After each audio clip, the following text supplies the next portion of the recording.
When we've had some sort of a deeper spiritual shift, which gives us access to a kind of, the sense of freedom and peace and well-being and a kind of causeless kind of well-being, a causeless joy, a causeless love, is part of what opens up for us when we have a real deep spiritual shift, especially when that shift really includes a kind of shifting out of whatever our former, not only idea, but also experience of ourself has been, shifting kind of out of the identification with that thought and experience of our sort of what you might think of as our conventional self, often called a ego self. Sometimes I just like to call it ego mind because it's really just a process. It's a process of thought and feeling, and then when certain thoughts and feelings get identified with, it gives this sort of very concrete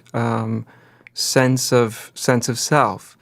And we're taught to do this, actually, as we grow up. It's part of our maturation process, We get a name, and then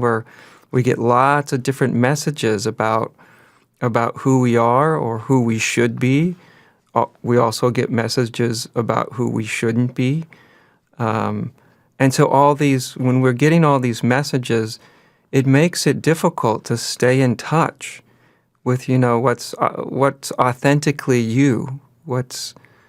authentic in the sense of not having to do with who you should or shouldn't be, or who you were taught to be, or all the associated feelings that we develop over especially our young lives, by identifying with other people's, really, their judgments of us, whether those are positive judgments or negative judgments. And so we all kind of grow up with a kind of, to one degree or another, kind of conflicted sense of self. That's really kind of what ego is. There's always, even in a relatively well-adjusted ego or conventional self, at the core of it, there's